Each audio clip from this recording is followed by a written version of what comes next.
মুসলমান ভাইরা রে আমার,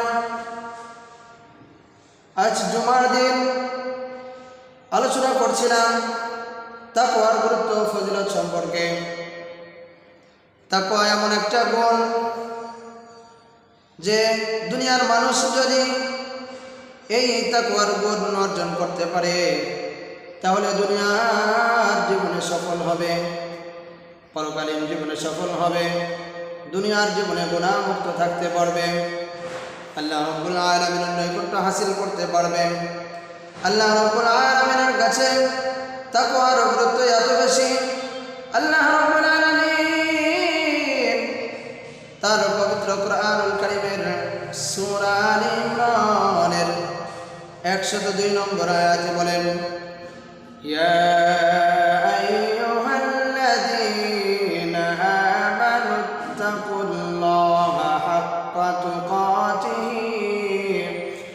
ولا تموتن إلا وأنتم مسلمون।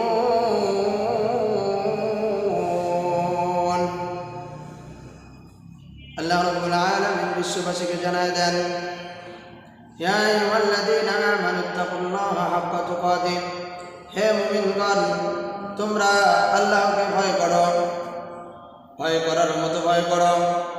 ولا تموتن إلا وأنتم مسلمون,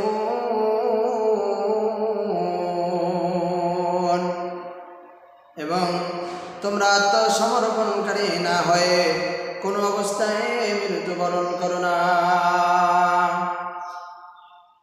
প্রিয় ভাইরা আমার, তাহলে উল্লেখিত আয়াতে আল্লাহ রাব্বুল আলামিন আমাদেরকে জানায় দিলেন, হে আমার বান্দারা, হে দুনিয়াবাসী, তোমরা আল্লাহকে ভয় করো, এমনভাবে ভয় করো যেভাবে ভয় করলে তোমাদের আল্লাহ, তোমাদের রব খুশি হন।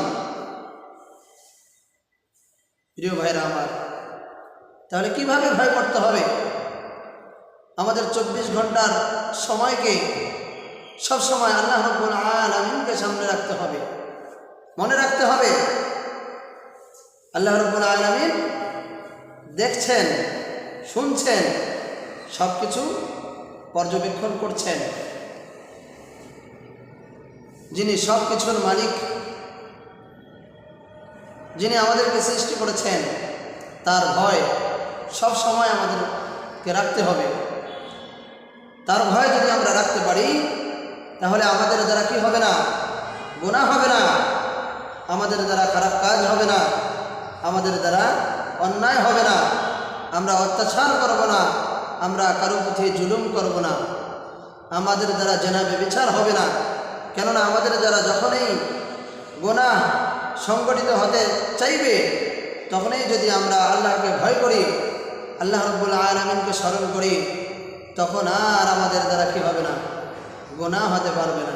প্রিয় ভাইরা আমার, এজন্য আল্লাহ রাব্বুল আলামিনের কাছে তাকওয়ার গুরুত্ব এত বেশি, তাকওয়ার গুরুত্ব, তাকওয়ার গুণ আল্লাহ রাব্বুল আলামিনের কাছে এত দামি যে আমরা যদি আমাদের জীবনে এই তাকওয়ার গুণ অর্জন করতে পারি তাহলে আমরা লাভবান হব। কি হব?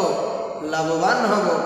এই তাকওয়ার গুণ অর্জন করার জন্য আল্লাহ রাব্বুল আলামিন আমাদেরকে জানায় দেন, বলেন, ইয়া আইয়ুহাল্লাযীনা আমানুত্তাকুল্লাহা হাক্কা তুকাতিহ, হে আমার বান্দারা তোমরা আল্লাহকে ভয় করো, যেভাবে ভয় করলে তিনি খুশি হন সেভাবেই তোমরা কি করো? ভয় করো। ওয়ালা তামুতুন্না ইল্লা ওয়া আনতুম মুসলিমুন, এবং মুসলমান না হয়ে তোমরা কোনো অবস্থায় মৃত্যুবরণ করো না।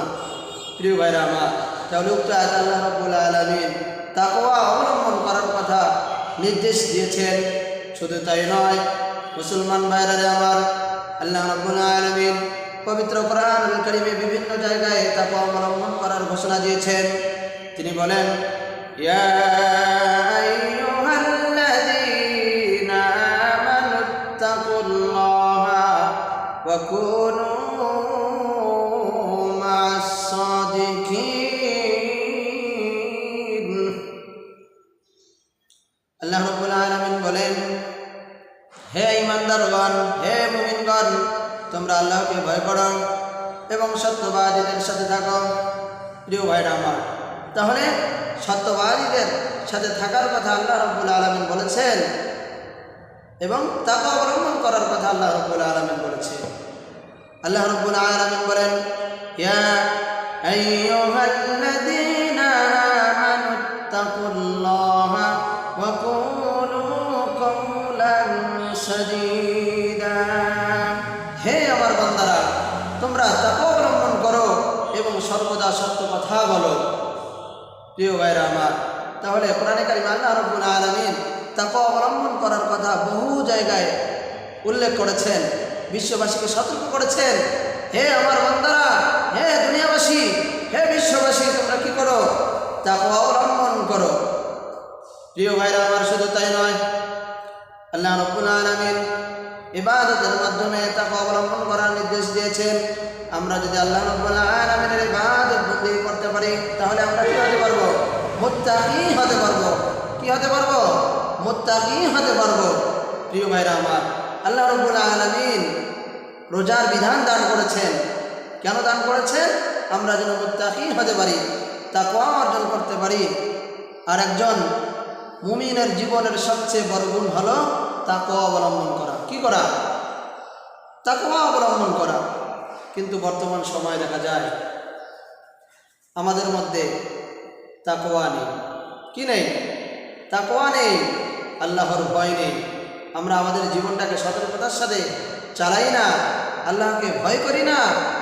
প্রিয় ভাইরা আমার, এই তাকওয়া মানে হলো আল্লাহ রাব্বুল আলামিনের ভয় অর্জন করা, সতর্কতা অবলম্বন করা।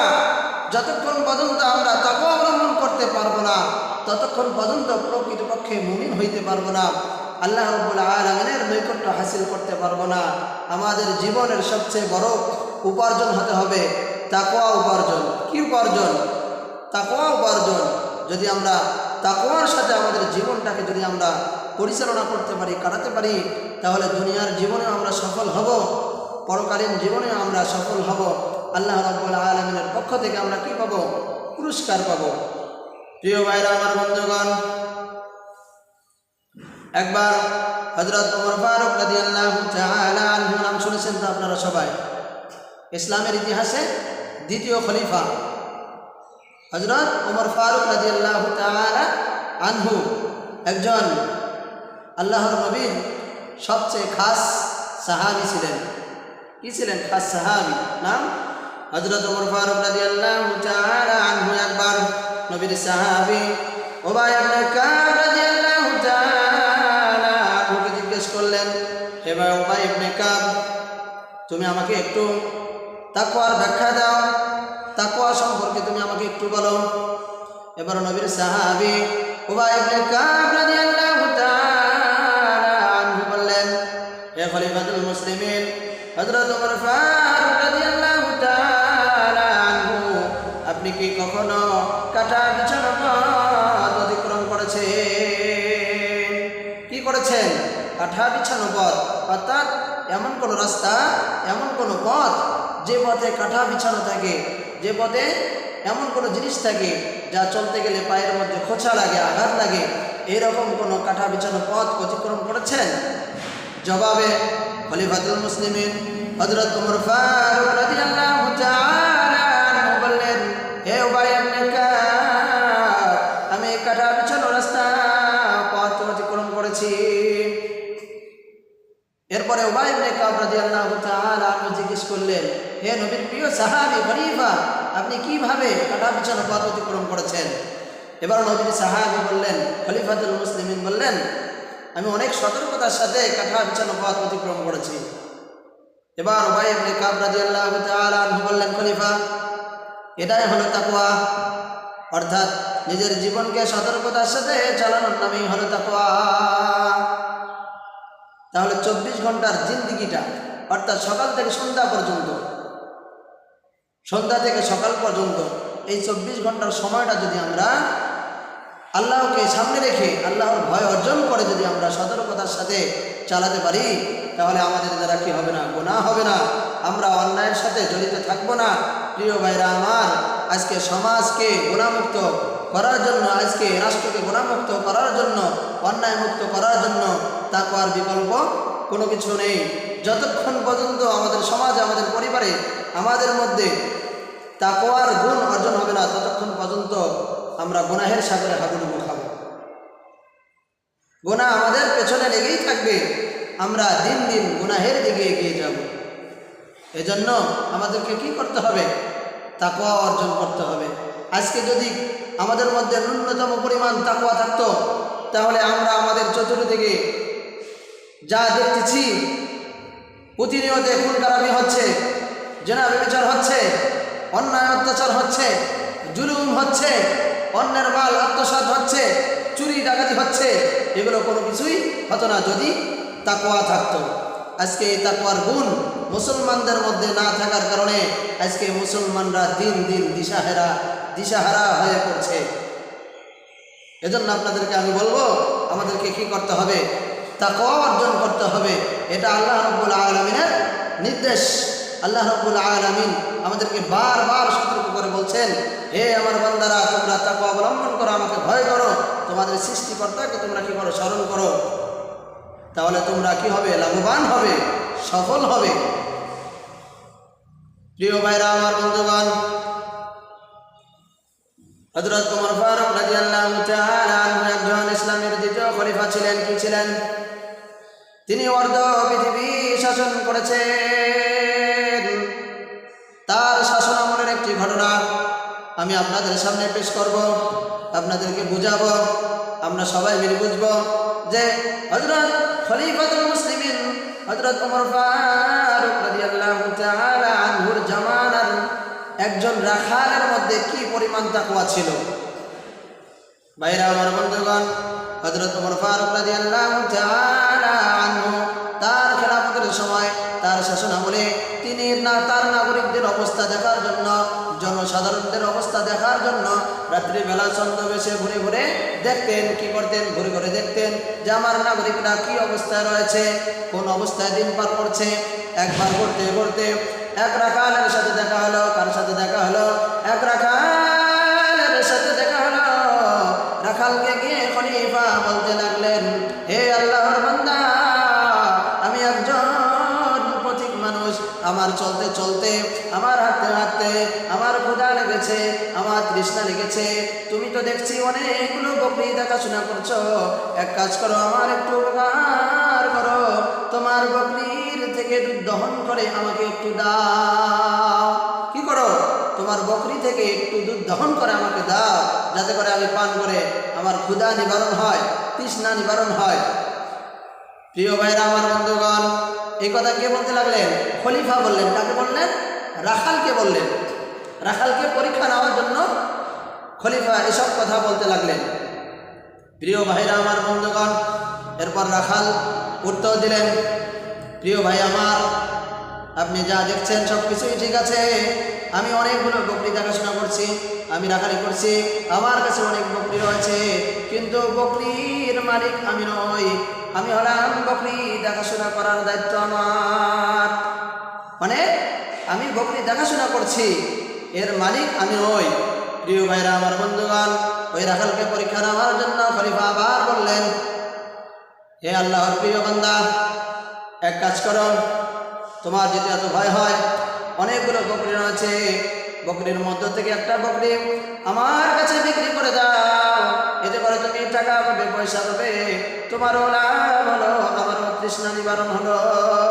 মানে আমি বকরি থেকে দুধ দহন করে তোমার কাছ থেকে কিনে নিয়ে বকরি থেকে দুধ দহন করে আমি তা পান করব, এতে করে আমারও লাভ হলো, তোমারও লাভ হলো, আমিও লাভবান হলাম, তুমিও লাভবান হবে। মুসলমান ভাইরা আমার, এরপর রাখালকে খলিফা বললেন, যদি তোমার মালিক জিজ্ঞেস করে একটি বকরি কম কেন, তুমি তোমার মালিককে বলবে যে বাঘে খেয়ে ফেলছে। কি খেয়ে ফেলছে? বাঘে খেয়ে ফেলছে, যদি জিজ্ঞেস করি। এরপরে ওই রাখালের জবান থেকে বের হলো, ইয়া হাযা ফাইনাল্লাহ, হে আল্লাহর বান্দা, আপনি যা বলছেন সব কিছুই ঠিক আছে। আমি যদি আপনার কাছে বকরি বিক্রি করে দেই এবং আমার মালিককে বলি যে বকরি বাঘে খেয়ে ফেলছে, আমার মালিক ধরতে পারবে না, বুঝতে পারবে না, কিন্তু আমাকে আপনাকে যিনি সৃষ্টি করেছেন আমাদের মালিকের কাছে তো ঠিকই ধরা খেয়ে যাব। সুবহানাল্লাহ। অর্থাৎ আমাকে যিনি সৃষ্টি করেছেন, আপনাকে যিনি সৃষ্টি করেছেন, যিনি উপরওয়ালা আছেন, তার কাছে তো আমরা ধরা খেয়ে যাব, তিনি তো দেখছেন। প্রিয় ভাইরা আমার, তাহলে দেখুন আজ থেকে 1400 বছর আগের জামানার একজন রাখালের মধ্যে কি পরিমাণ তাকওয়া ছিল, রাখালের মধ্যে কি পরিমাণ তাকওয়া ছিল। আর আজ আমরা অনেক বড় বড় শিক্ষিত হই, আমরা অনেক বড় বড় পণ্ডিত, লক্ষ্য করলে দেখা যায় আমাদের জ্ঞানের অভাব নেই। আমরা অনেকেই বড় বড় শিক্ষিত দাবি করি। আজকে আমাদের সমাজে আমরা সবাই শিক্ষিত, কিন্তু আমাদের মধ্যে তাকওয়া নেই। কি নেই? তাকওয়া নেই। তাকওয়া না থাকার কারণে আমরা কি করছি? অপকর্ম করছি। আমাদের মধ্যে দিন দিন মূর্খতা ছড়িয়ে যাচ্ছে, জাহালত ছড়িয়ে যাচ্ছে। যদিও বা এই দুনিয়ার মধ্যে দুনিয়া নিয়ে আমরা উপভোগ করছি, দুনিয়াতে আমরা কি করছি? সফল হচ্ছি, কিন্তু পরকালে আমরা কি হব? ব্যর্থ হব। এজন্য আমাদেরকে কি করতে হবে? তাকওয়া অর্জন করতে হবে। কাদের মতো? সাহাবায়ে কেরাম রাদিয়াল্লাহু তাআলা আনহুম আজমাইনদের মতো তাকওয়া অবলম্বন করতে হবে। প্রিয় ভাইরা আমার, বন্ধুগণ, আমাদের আকাবির পূর্বসূরি মহান বুজুর্গদের ভেতরে কি পরিমাণ তাকওয়া ছিল আপনারা সবাই ইতিহাস জানেন। আমি আপনাদের সামনে এমন একজন মহান বুজুর্গ, যোগশ্রেষ্ঠ বুজুর্গের জীবনের একটি ঘটনা পেশ করব, যার নাম আশরাফ আলী থানভী রহমতুল্লাহি আলাইহি। তার নাম কি? আশরাফ আলী থানভী রহমতুল্লাহি আলাইহি। নাম আপনারা সবাই জানেন। বিশেষ করে যারা উলামায়ে কেরাম, যারা তালেবে ইলম, মাদ্রাসায় পড়াশোনা করেছে বা করে, অনেক আম মানুষও রয়েছে যারা ইসলাম নিয়ে ব্যস্ত থাকে, ইসলাম নিয়ে চিন্তা ফিকির করে, গবেষণা করে, এই মহান বুজুর্গের নাম তারা সবাই জানে। প্রিয় ভাইরা আমার, বন্ধুগণ, তিনি ছিলেন ভারতের উত্তরপ্রদেশের থানা ভুবন এলাকায় তিনি জন্মগ্রহণ করেন। তিনি একজন মহান বুজুর্গ ছিলেন। তার হাজারেরও বেশি লিখিত কিতাব ছিল। তার খলিফা, তার মুরিদ আমাদের দেশ বাংলাদেশে অনেক রয়েছে। তার জীবনের ঘটনা আমি আপনাদের সামনে পেশ করব। একবার হযরত আশরাফ আলী থানভী রহমতুল্লাহি আলাইহি নিজ এলাকা থানা ভবন থেকে গাড়িতে উঠেছেন, অর্থাৎ ট্রেনে উঠেছেন। মিরাট নামক এলাকায় যাবেন। কোথায় যাবেন? নিজ এলাকা থেকে মিরাট নামক এলাকায় যাবেন, ট্রেনে উঠেছেন। প্রিয় ভাইরা আমার, বন্ধুগণ, সাথে নিয়েছেন কিছু মালপত্র, জিনিসপত্র, এবং তখনকার সময় আখ খুব বেশি জনপ্রিয় ছিল। আখের বোঝা, অর্থাৎ এক আটি আখ সাথে করে নিয়েছিলেন।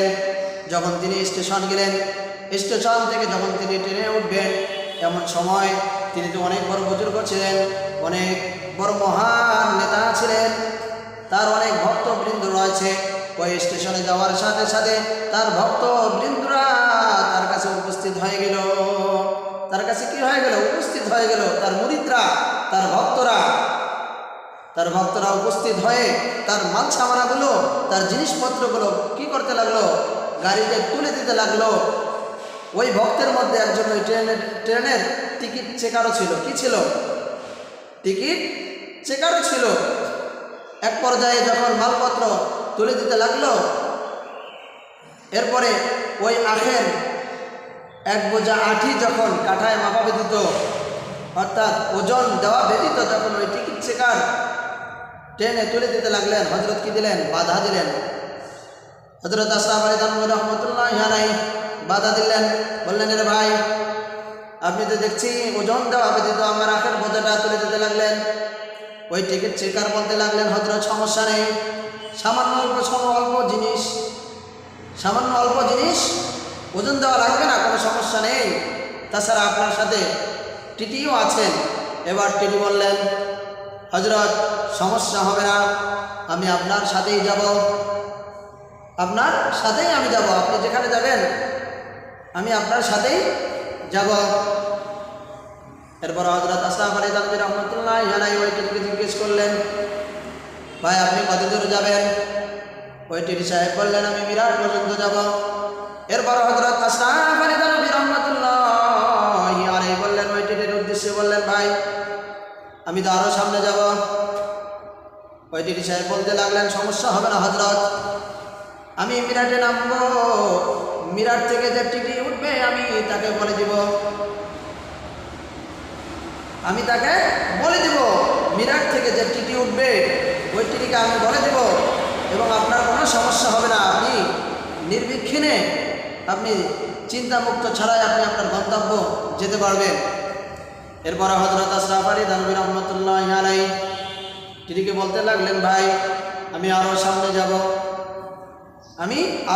যাব। এবার টিটি হতভম্ব হয়ে গেলেন যে কি ব্যাপার, দিল্লি পর্যন্ত শেষ স্টেশন, এরপরে আবার হযরত কোথায় যাবে, এই কথা ভাবতে লাগলেন। ওই টিটির চেহারা দেখে হযরত আশরাফ আলী থানভী রাহমাতুল্লাহি আলাইহি বললেন, আরে ভাই আপনি বুঝতেছেন না, আমি বলতেছি আমি আরো সামনে যাব, মানে আমি তো মারা যাব, আমার কবরে তো আমি একা যাব, অর্থাৎ আমি মারা যাব, আমার কবরে আমি একা যাব। আমাকে যখন কবরে রাখা হবে তখন আল্লাহ রাব্বুল আলামিন আমাকে জিজ্ঞেস করবে, কি জবাব দেব? যদি জিজ্ঞেস করে, আশরাফ আলী তুমি তো মালের ভাড়া না দিয়ে আমার কাছে চলে এসেছো, আমার কথা কি মনে নেই? তখন আমি কি জবাব দেব মাওলার কাছে? অল্প জিনিস ওজন না দিয়েই গাড়িতে তুলে দিতে লাগলেন। এজন্য হযরত বাধা দিলেন এবং যে টিটি ধরবে সেই বলল যে কোনো সমস্যা হবে না হযরত, আপনি নিশ্চিন্তেভাবেই চলে যেতে পারবেন। কিন্তু হযরত আশরাফ আলী থানভী রাহমাতুল্লাহি আলাইহি তারপরেও কি করলেন? বাধা দিলেন। প্রিয় ভাইরা আমার, তাহলে দেখুন আমাদের পূর্বসূরীদের আকাবিরদের ভিতরে কি পরিমাণ তাকওয়া। যে ধরবে সে বলছে কোনো সমস্যা নেই, তারপরেও ভয়। কিসের ভয়? আল্লাহ রাব্বুল আলামিনের ভয়। তার ভয় আল্লাহ রাব্বুল আলামিনের ভয়। এরাই হলেন সত্যিকার অর্থে আদর্শবান পুরুষ। অনুসরণ করলে এদেরকেই আমাদেরকে অনুসরণ করতে হবে, যে আমাদের আকাবিরদের ভিতরে কি পরিমাণ তাকওয়া আর আমাদের ভিতরে কি পরিমাণ তাকওয়া। আমরা যদি পার্থক্য করি, আমাদের মধ্যে ন্যূনতম পরিমাণ কি নেই? তাকওয়া নেই। এজন্য প্রিয় ভাইরা আমার, আমাদেরকে কি করতে হবে? তাকওয়া অবলম্বন করতে হবে। তাকওয়ার গুণে গুণান্বিত হতে হবে। সামান্য একটা শব্দ তাকওয়া, এই তাকওয়ার গুণ যদি আমাদের জীবনে গেঁথে নিতে পারি, তবেই আমরা দুনিয়ার জীবনে সফল হব, তবেই আমরা গুনাহমুক্ত জীবন যাপন করতে পারবো, পরকালীন জীবনে আমরা সফল হব। প্রিয় ভাইরা আমার, বন্ধুগণ, তাহলে আমরা তাকওয়ার গুরুত্ব সম্পর্কে আমরা জানলাম এবং আমরা সাহাবায়ে কেরাম রাদিয়াল্লাহু তাআলা আনহুম আজমাইনরা কীভাবে তাকওয়া অবলম্বন করেছেন, আমাদের আকাবিররা কীভাবে তাকওয়া অবলম্বন করেছেন, তাদের ভিতরে কী পরিমাণ তাকওয়া ছিল, এ সম্পর্কে আমরা জানলাম। প্রিয় ভাইরা আমার, আজরা সত্যিকার অর্থে তাকওয়া অবলম্বন করবে, আল্লাহকে ভয় করবে। আল্লাহ রাব্বুল আলামিন কোরআনের ভাষায় 4টি পুরস্কার দান করবেন। কয়টি পুরস্কার দান করবেন? 4টি পুরস্কার দান করবেন। আল্লাহ রাব্বুল আলামিন বলেন, ওয়া মান ইয়াত্তাকিল্লাহা ইউকাফির আনহু সাইয়্যাতিহি ওয়া ইউযিম লাহু আজরা। যে আল্লাহকে ভয় করে আল্লাহ রাব্বুল আলামিন তার গুনাহ মাফ করে দেন। তার 1 নম্বর গুনাহ মাফ করে দেন। 2 নম্বর হলো তাকে উত্তম মহাপুরস্কার দান করেন। এটা কার কথা প্রিয় ভাইরা আমার? আল্লাহ রাব্বুল আলামিনের কথা। উক্ত আয়াত আল্লাহ রাব্বুল আলামিন 2টি পুরস্কার কথা উল্লেখ করেছেন। যারা তাকে অবলম্বন করবে আল্লাহ রাব্বুল আলামিন তাদেরকে 2টি পুরস্কার দান করবেন। 1 নম্বর হলো তার জীবনের গুনাহ মাফ করে দিবেন, তার জীবনে মহাপুরস্কার দান করবেন। প্রিয় ভাইরা আমার, বন্ধুগণ, এরপরে আল্লাহ রাব্বুল আলামিন বলেন, ওয়া মান ইয়াত্তাকিল্লাহা ইয়াজআল লাহু মাখরাজা ওয়া ইয়ারযুকহু মিন হাইথু লা ইয়াহতাসিব। আল্লাহ রাব্বুল আলামিন বলেন, যে আল্লাহকে ভয় করে, আল্লাহ রাব্বুল আলামিন তার জীবনের চলার পথকে সহজ করে দিবেন। তাহলে এরপরে আল্লাহ রাব্বুল আলামিন বলেন, যারা আল্লাহকে ভয় করবে আল্লাহ রাব্বুল আলামিন তার রিজিক বাড়িয়ে দিবেন, এমন জায়গা থেকে রিজিক দান করবেন সে কল্পনাও করতে পারবে না, ধারণাও করতে পারবে না, এমন জায়গা থেকে রিজিক দান করবেন। প্রিয় ভাইরা আমার, উল্লেখিত দুই আয়াতে আল্লাহ রাব্বুল আলামিন দুটি করে 4টি পুরস্কারের কথা ঘোষণা করেছেন। যারা তাকওয়া অবলম্বন করবে তারা 4টি পুরস্কার আল্লাহ রাব্বুল আলামিনের পক্ষ থেকে পাবে। কয়টি পুরস্কার পাবে? 4টি পুরস্কার পাবে। 1 নম্বর হলো যারা তাকওয়া অবলম্বন করবে তাদের জীবনের গুনাহ মাফ হবে। 2 নম্বর হলো যারা তাকওয়া অবলম্বন করবে আল্লাহ রাব্বুল আলামিনের পক্ষ থেকে উত্তম প্রতিদান পাবে। 3 নম্বর যারা তাকওয়া অবলম্বন করবে আল্লাহ রাব্বুল আলামিনের পক্ষ থেকে তাদের জীবন চলার পথ সহজ হবে। 4 নম্বর যারা তাকওয়া অবলম্বন করবে তাদের রিজিকের মধ্যে আল্লাহ রাব্বুল আলামিন বরকত দান করবেন। প্রিয় ভাইরা আমার, বন্ধুগণ, কার যদি এই 4টি গুণ 4টি পুরস্কার কেউ যদি অর্জন করতে পারে তাহলে সে দুনিয়ার জীবনে সফল হবে, পরকালীন জীবনে সফল হবে। তাহলে আমরা যদি সফল হতে চাই, আমরা যদি এই 4টি গুণ অর্জন করতে চাই, তাহলে আমাদেরকে কি করতে হবে? তাকওয়া অবলম্বন করতে হবে। তাকওয়ার বিকল্প কোনো কিছু নেই। প্রিয় ভাইরা আমার, বন্ধুগণ, তাহলে আমাদের কি করতে হবে? তাকওয়াই আমাদের জীবনের মূল মাকসাদ। তাকওয়া অনেক বড় একটি ইবাদত, কিন্তু বর্তমান সময়ে আমরা আল্লাহকে ভয় করি না। আমরা শুধু নামে মুসলমান, নিজেদেরকে মুসলমান দাবি করি, অথচ আমাদের ভেতরে কি নেই? তাকওয়া নেই। আমাদের ভেতরে কি নেই? তাকওয়া নেই। এজন্য আমাদের জীবনে কোনো উন্নতি নেই। আমাদের জীবনকে উন্নতি করতে হলে কি করতে হবে ভাইরা আমার? তাকওয়া অর্জন করতে হবে। তাহলে পারবো তো ইনশাল্লাহ তাকওয়া অবলম্বন করতে? শুধুমাত্র একটা আমল করেন, একটি আমল করেন, শুধু আল্লাহকে ভয় করেন, 24 ঘন্টা সময়কে আল্লাহ রাব্বুল আলামিনের ভয় অর্জন নিয়ে চলেন, দেখবেন আপনাদের জীবন সফল হবে।